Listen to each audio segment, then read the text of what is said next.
added, new emotes have been added. Then we get to the battle system change. We've already talked about... before we get too far into the battle system change, let's go back to our phone lines and talk to Ryuichi, who's been hanging on the line from Sergeant Tannis. What's up, Ryuichi? What up, dude? Thanks for calling Limit Break Radio. What's going on? Oh, not a whole lot. I just want to delve into the MSQ, and I also want to talk about my reaction with Ninja, because I changed my main from Dark to Ninja. You maybe can beat Dick Ninjas with Kyle, though. Nah. Ryuichi's not much of a dick. Okay. All right. Go on. So for my reaction with MSQs, bottlenecking is already an issue.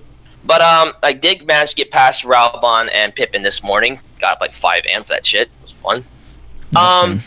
It's been frustrating. The congestion has been frustrating.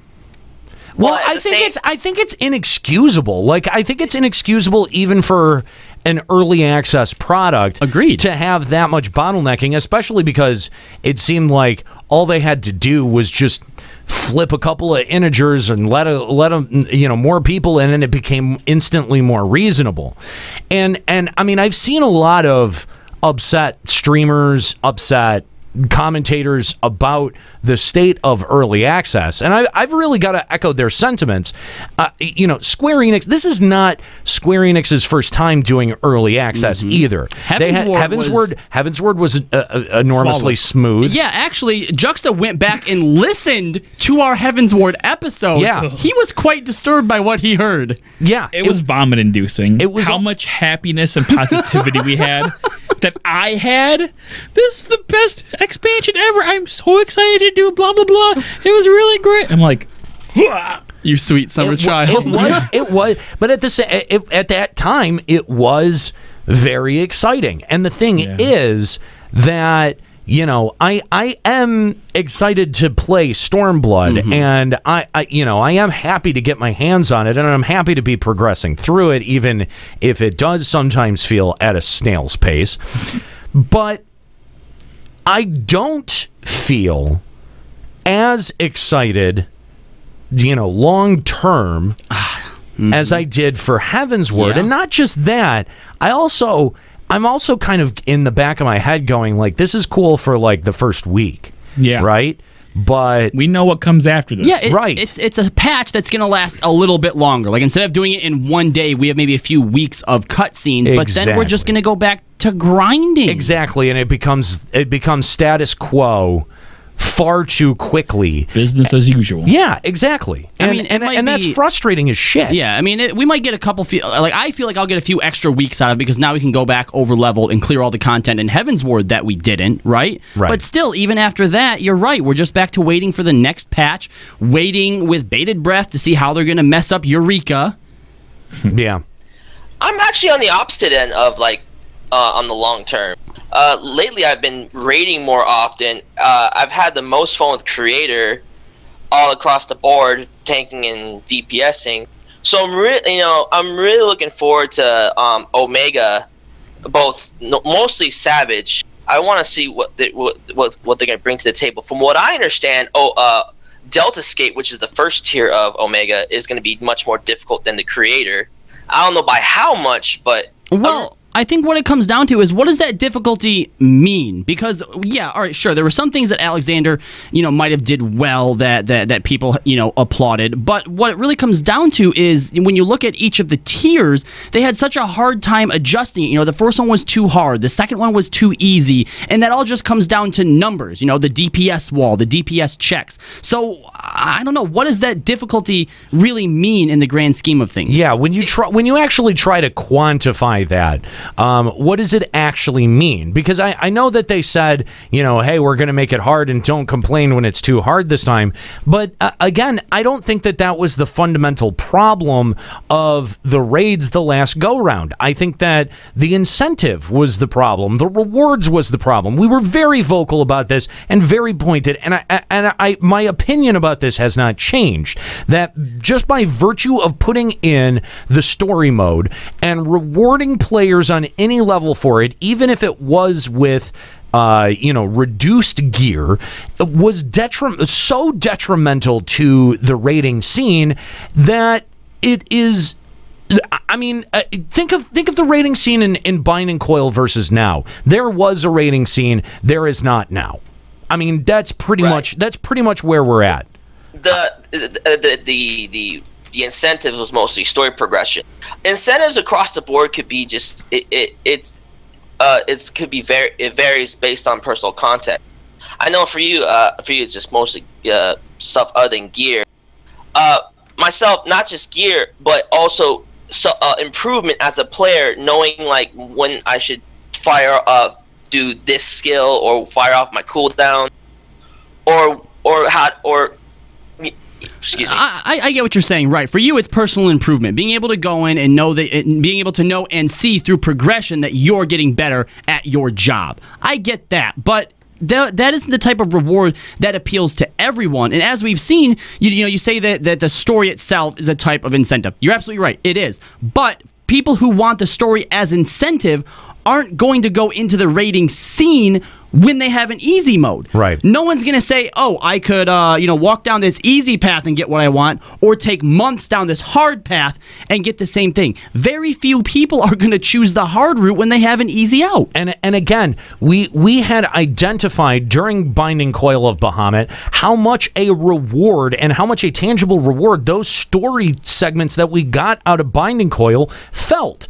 And that is totally at odds with the lackluster, boring, bland story that we got from Alexander, and at least some of that has to do with perception and access, right? Like, yes, Binding Coil cutscenes and Binding Coil story is inherently better than Alexander, but at the same time, because they also served as a reward, that the minute you took that out of the equation, the way that you rewarded your players through gear became twice as crucial, and there was no forethought given to that at all. It was just like, oh, make one class of gear better. Okay, well, that class of gear is still outclassed in 2 fucking patches, right? Like, that's still the fundamental problem of the way that gear progression worked all the way throughout A Realm Reborn and Heavensward. And I'm telling you right now, if Square Enix has not given any forethought to the way that gear progression works throughout Stormblood, we're going to have the same problems. It's going to feel just as unsatisfying to clear content and to get your rewards, and you're going to see a player base that is even more unmotivated to challenge themselves or put themselves against a challenge now that we have a huge influx of motherfuckers who just jump potion past the problem. Query. Now that we know that we are getting less dungeons, right? One less every odd patch, okay? Right.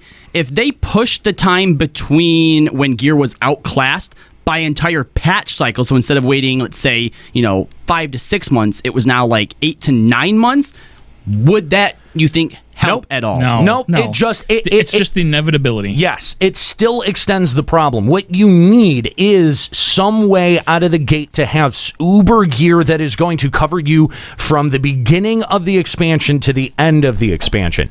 I think that is what makes logically the most sense, right? Like, if we have vertical progression, having gear that is relevant far beyond the next expansion doesn't make a whole lot of sense. I think that is incredibly disruptive from a data sense in terms of, your community and the way that your community relates to gear.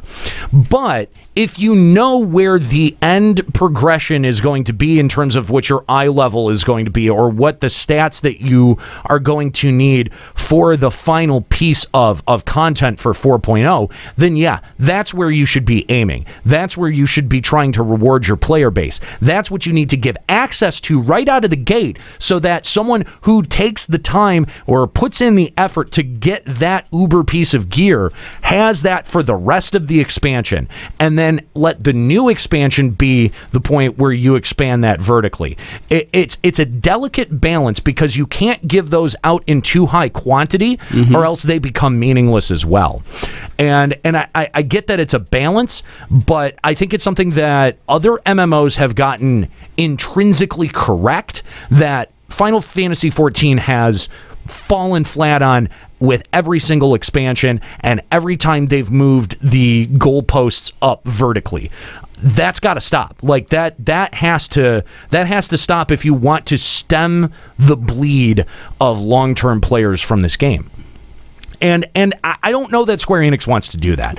Every indication that I've seen in terms of business moves, in terms of ways that they're incentivizing content, rewarding players, and trying to attract players to the game or keep people there, I think that Square Enix definitely values the concept of a new player buying, a boxed copy of the game and starting a subscription anew, even if they're going to fall off in 30, 60, 90 days. Than they do the people who have been subscribing for 4+ years to this game.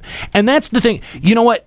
And I think the reason that becomes such an insult to me is because as a 1.0 player who watched the game sputter and die a painful death, that we were promised as 1.0 players from Square Enix heads that they would fix the problem and that they would value our business. And you know what? I feel like they did, and they valued our business to a point to get to the other side of 2.0. And now that they've gotten to 3.0 and beyond, that the people who floated them through the disaster that was 1.0, they could not give even half of a flying fuck about. Yeah, and that bothers me. And I've heard, why does that's such a dumb point of view. That's such a dumb thing to think. Like, Square Enix is an they've got to be able to attract new players, and they've got to be able to bring new people to the game. That's just business. It's bad business. It's bad business, and it makes the people who have been your longest term supporters feel burned. And I'm sorry, but you don't. If you're a company that relies on month-over-month support to run your servers, to run your services, then you know what? That's got to be something that you're actively thinking about and campaigning for. Quite frankly, I feel like Square Enix has been pissing on the heads of veterans for the better part of 2 expansions, and we're only now really realizing how just the depth of their dismissal of veteran players and people who have been and have spent hundreds of dollars on this game. Hundreds of dollars, whether it be in collector's editions and $12.99 a month, fucking sub rates, $25.99. Are you fucking kidding me? Are you fucking kidding me? Your Mrs. Freshly's fucking honey buns and Carl Jr.'s. Yeah, Carl's Jr.'s cups and fucking Papa John's. Stupid. Who buys a game based on a fucking billboard? Who bought anything based on a fucking billboard?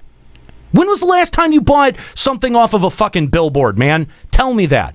Who is making their gaming purchases by what they drive past by the side of the road? Not me. Zero people.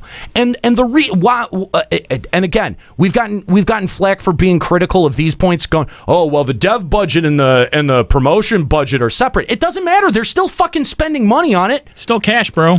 You're still throwing money down a hole that is getting you 0 people in return. That's what I'm critical of, is that, okay, if you're going to do marketing, do clever marketing. Do smart marketing. That FF14... Do targeted marketing. That FF14 Memories trailer or whatever. I don't know where that actually, ended up, like, debuting or whatnot. But that's cool. That was a cool thing. One of the first things that I remember Nika showing me way back in when 2.0 first launched, maybe it was a 1.0 commercial, where it shows like all these people just like, congregating that's somewhere. That's a 1.0 Yeah, and then they're like around this like cliff, and then it slowly fades into like all their characters and stuff, right? That was cool. But you're right, putting it on honey buns? Yeah. What a waste. What a absolute fucking waste. Not even like Mountain Dew or Doritos, which is like inherently, linked to the gamer culture, quote unquote. Ryuichi, thanks for the call. Limit Break Radio on Skype, 810-515-8715, limitbreakradio.com/Discord. If you disagree, if you think that the marketing that Square Enix was doing for Stormblood was smart or pointed, if you want to try to call out some of our cynicism about the way that Square Enix is treating its veteran players, please give us a call. I'd love to argue this point. I'd love to drill down on this point a little bit more. Limit Break Radio on Skype, 810-515-8715, limitbreakradio.com/Discord, because I've said this on the last 3 episodes, that the contempt that Square Enix has, the seeming contempt for its long-term player base, is absolutely unfathomable.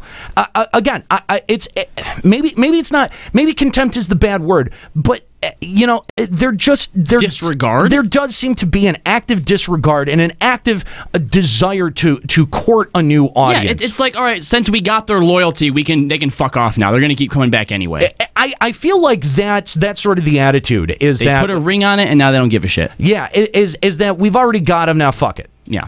And I don't know about you, but that bothers me. On a fundamental level, that really bothers me, because I don't want if I'm paying someone $12 a month, I want them to at least have my customer service concerns at least factor into some of their fucking decision making. And again, if I'm representative of a large percentage of that subscriber base or that consumer base, and I feel like I'm being ignored, then you know what? Guess what? There's a whole lot of other people out there who are like me, who are shoveling out $12 a month to be able to pay for access to this piece of shit.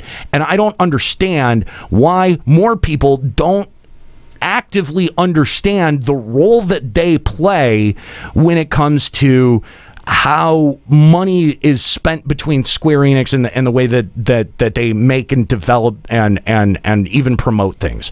You do have an active role in this. Anyone who has an active subscription to this game has an active fucking role in what you're saying you're okay with or what you're not okay with. And the fact of the matter, and again, I'm sure that people are going to take this way out of context and mistake this for me saying, you should cancel your subs, which is absolutely not what I'm saying. What I'm saying is people vote with their feet.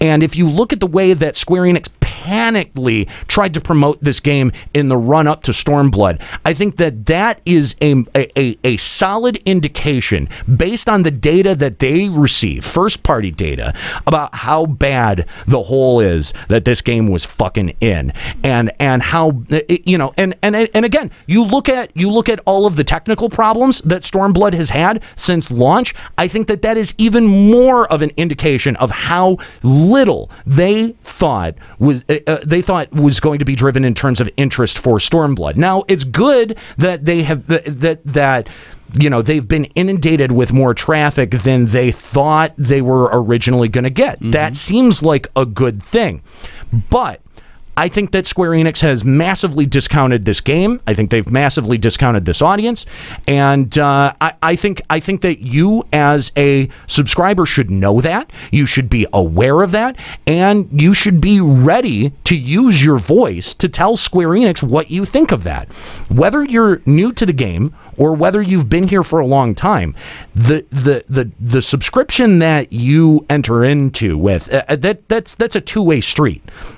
For as much as Square Enix gets the money, but we don't get to. They have to listen to us, right? Like, they've got to listen to our feedback, or else we go. We peace out. That's the real cause and effect, is that people lose patience and then they just peace out.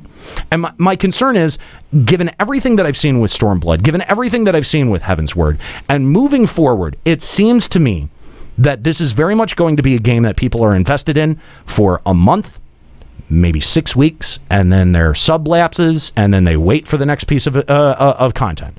That seems. I hope that it should be, because look, like you're right. We should talk with our feet, right? And I think that a lot of people did do that near the end of the last expansion. The problem was, I don't know how clear of a message that sent to SE, because they, actively said, "Oh, well, if you're bored, play a different game." Oh, you've done the comment? content, come back later, right? So I feel like if people are going to do that, it has to be at a more crucial spot so that Square Enix doesn't look at it and think, oh, this is just the follow-up after the content, they'll be back. No, but what I'm saying is I think that it's already happening. It's already, we're in the middle of it. And based on Square Enix's panicked promotion of this title, I think that is the best indication that we can get. Far more than third-party login data and far more than Square Enix's promotional word of 6 million players are logging into this game. Look at the way that they promoted it and look at how fucking desperate it was. It was desperate. If you're putting your logo on Mrs. Freshly's Honey Buns, I'm sorry, you're scraping the bottom of the barrel for marketing, and you're trying to get any one person that might run across that fucking honey bun, or might run across that Carl's Jr. cup, or might drive past that fucking lonely exit near Dallas. I didn't think of it as desperate because I didn't see it. It is so desperate. No, hold on, let me finish. I didn't see it as desperate because I don't see it in actual good places. I just thought it as stupid and lazy.